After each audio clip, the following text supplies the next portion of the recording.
welcome back to another video. I'm just kidding, guys. Yeah, welcome back to another video. So we're gonna be talking about the second part of the product research. If you guys haven't watched the first part, I'm not gonna link it, just find it. I only have 4 videos at this point. But yeah, so let's get right into it. So we're gonna be talking about the second part of the product research. Hopefully these tips will help you, because my second product, I made a mistake of not doing this. So hopefully you guys don't make the same mistake. So let's get right into it. I'm hungry, I'm tired, I need food, I need water. Yeah, so this is gonna be quick. I'm gonna go bam, bam, bam like a bullet point. So I'm gonna try to keep it under 10 minutes. So let's get into it right now. Let's go. Okay, so this is sort of a game plan. So just do this. Like, I like to be concise and just execute bam, bam, bam. So this is exactly how the video is gonna be. So number one, the very first thing that you need to do, you need to put in the work, and you need to send it to Tanner, the Jungle Scout, not just the Jungle Scout numbers, but also the product itself. So again, you guys know this, like some of you guys actually sold it without knowing that Tanner actually said don't sell it because there's a patent or whatever it is, right? So number one, find at least 3 products that you got decent from Tanner, at least 3, minimum of 3, more the better. So I would actually advise you to do at least 5 products, decent graded. That's a new word now, decent graded or higher in the Tanner's grade system. Yeah, so decent or higher. So what you want to do is actually put these 3 to 5 products in your product tracker in your Jungle Scout. Let me tell you why. Let me tell you a little story, guys. So my second product is doing right now, it's been about a week and it's only doing about 2 to 6 sales. It fluctuates. And the Jungle Scout numbers when I first sent it was amazing. It's freaking amazing. It got like the top of the tier. I don't know what it is, but it was great. Like whatever, good to go, right? And that's when the Jungle Scout glitch happened. And so now I look at the same numbers, it just shows bunch of eyes. So I have absolutely no idea if this product actually does the numbers that it was when I first checked it about a month ago, or again, I don't know, we'll find out, but I do have some stuff that I need to change, like pictures, keywords, and all the other stuff that, like pricing and stuff like that, and PPC, again, all these things. But again, one thing that I should have done, which it does not tell you in the course, that put it in the product tracker and track it for a week and actually get a sense of how many it's actually selling on a daily basis. So number one, send the Jungle Scout with the product, the actual product, to Tanner. Have at least 3 to 5 products, right? You got that. 2, put those products into a product tracker and I don't know, look at it for at least a week. At least a week. You guys are going to be spending a couple $1,000s. Make sure that this product, at least your first one, to really get you going and get you momentum, make sure that these are good. Put it in the product tracker and track it for a week. That's number 2. Number 3, contact suppliers. Yeah, I mean, there's a lot of you guys are frustrated. I know, like, some of these suppliers don't contact you right away. So I'll make another video on this, how to actually filter out these suppliers. And some of these aren't actually manufacturers. They're what we call the middlemen, traders, or suppliers. So what they do is, again, I won't go too much in detail, but I'll post up another video how to actually look for supplier and what I look for. So yeah, that'll be another video. So 3, contact bunch of your suppliers, at least 10. 4th one is calculate your profit through the FBA. I keep saying FBI, so this is probably like my 5th take, because I keep saying FBI. It's FBA calculator, and calculate your profits. And one tip here is make sure you round up, not down. So example, let's say a mug, white mug. We'll stick to that example since we've been starting to the first video. Anyways, so mug, it costs $2.75. Mark it up, $3. Shipping, let's say $1.65. Mark it up to $2. I forgot the saying because my brain's dead. Just came back to work. I didn't have food or water. So what it means, what I'm about to, so it's kind of like this. I'm expecting $2 per sale, but when it actually hits Amazon, by the way, you guys should never go $2 profit. Like, that's just bad bad. So anyways, let's say $2 profit, but all of a sudden you're getting like $4 per profit on every unit. It's a good surprise, right? So again, this is just what I do because I'm very risk averse, and even though, yes, I mean, yeah, anyways, we don't have to get into the topic of entrepreneurship and being risky and stuff. Like, believe it or not, a lot of entrepreneurs are actually very risk averse, and they look for what we call a symmetric return. So yeah, look that up. Anyways, we won't go too deep into that, but yeah, so calculate your profits by rounding up instead of down or anything like that, just to give you guys a little bit, again, just to be a little bit more conservative. Okay, so this last point has a lot of bullet points. This is sort of the advanced product research.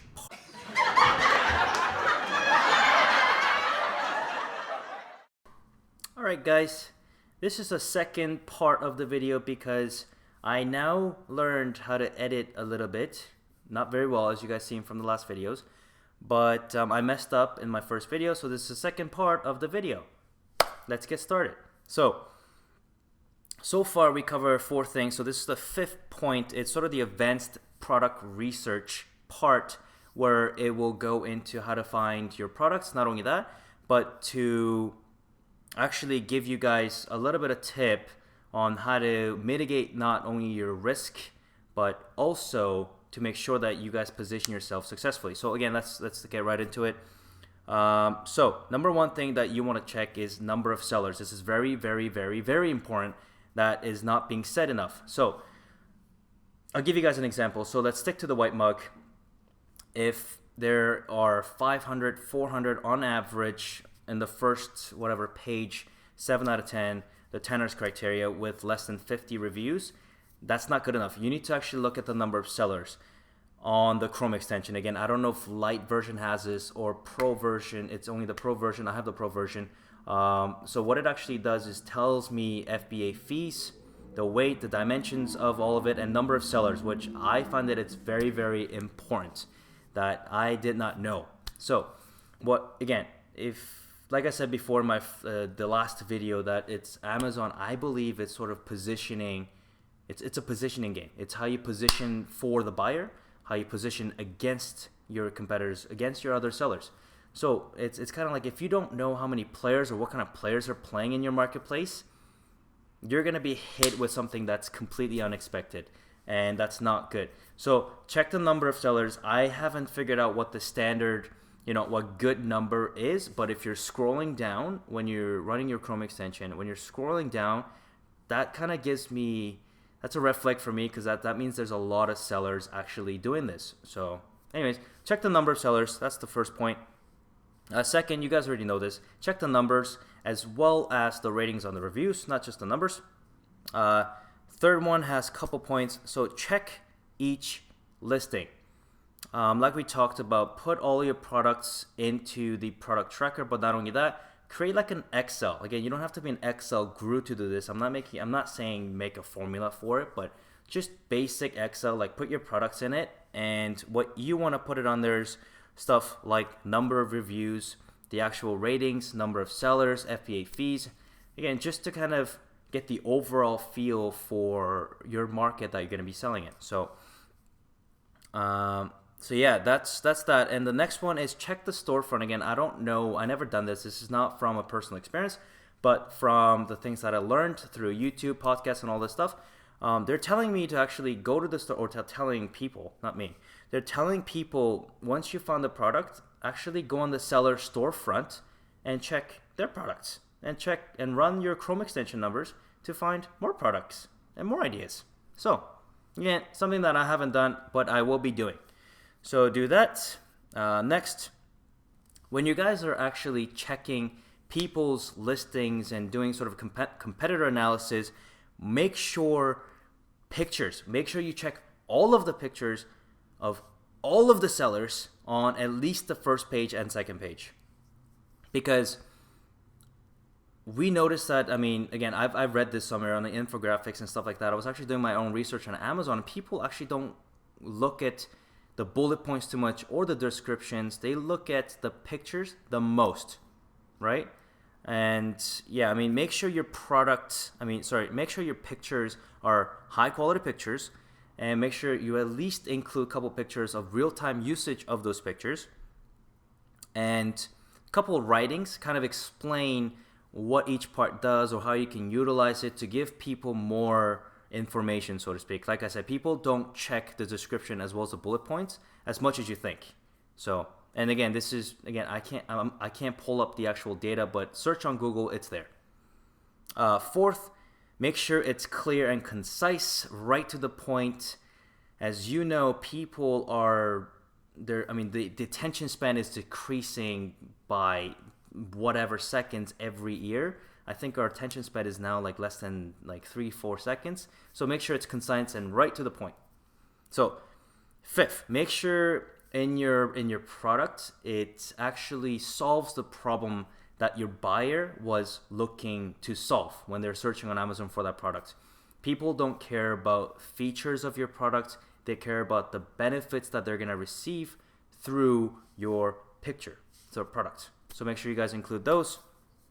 Let's see, description and keywords. So those are, again, keywords are actually very important, but keywords, sorry, it's not keywords, descriptions as well as the bullet points, they're secondary. The number one thing, it's pictures. It's the most important. It's the most important. So, and the last thing that I check is Google Trends as well as a Chrome extension, or not Chrome extension, yeah. So Jungle's got Chrome extension trends. You can actually do it. There's a box, and at the bottom you can check, click on the trend, and it brings up a graph. So obviously you don't want a product that's going like this, because that's gonna screw you up or screw you over, and you don't want that, right? So yeah, sorry again, I apologize. I mean, this video seems like it's very all over the place, so I'm gonna wrap it up with saying, again, number one, I'm gonna wrap it up. Send it to Tanner. Make sure you have at least 3 to 5 products. Put those in the product tracker and track it for a week. 3, contact suppliers. Again, there will be sort of a more detailed video on this. 4th, calculate your profit through FBA calculator. 5th is the advanced product research part, which consists of a bunch of things. Check the number of sellers, number of ratings and reviews. Obviously, that's standard. You guys are already doing that, hopefully. 3 is check each listing of the following things. So check their storefront, run the numbers again, so it gets you a little bit more product, I guess, and hopefully you can find another product through that way. Second is pictures. Make sure they're high-def pictures, real-life pictures. So real-life meaning it's getting used in a real-life basis. 3 is writing on those pictures to explain each part and benefits. 4th, make sure it's clear and concise. 5 is make sure the product shows that it's addressing the problem that the buyer is looking to solve to buy the product. And again, descriptions and bullet points, those are secondary things. Make sure your pictures are good, because it's the most important thing. Yeah, so the last part is Google Trends. It's just a little bit thing. Either you can type it on Google Trends and actually type up your products and see the trend. It shows your graph. If it's going down, it's bad. If it's going up, it's good. If it's steady, it's good too. So as long as it's not going down, it's okay. And you can also do that in your Jungle Scout Chrome extension as well. So that wraps up this video. And if you guys have any questions, put a comment down below and I will answer them as best of my abilities. But remember, I can't answer them right away. I do work full time. And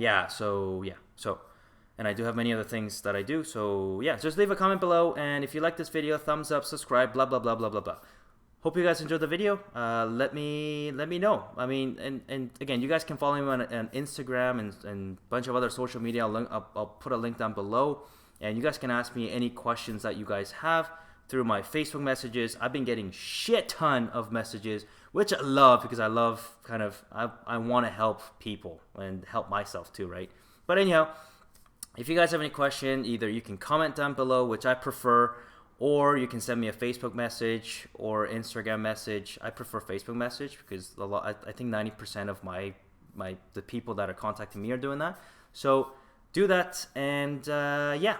So you guys, actually, next video, again, just to give you guys a preview, next video will be on suppliers and how to actually, what to look for.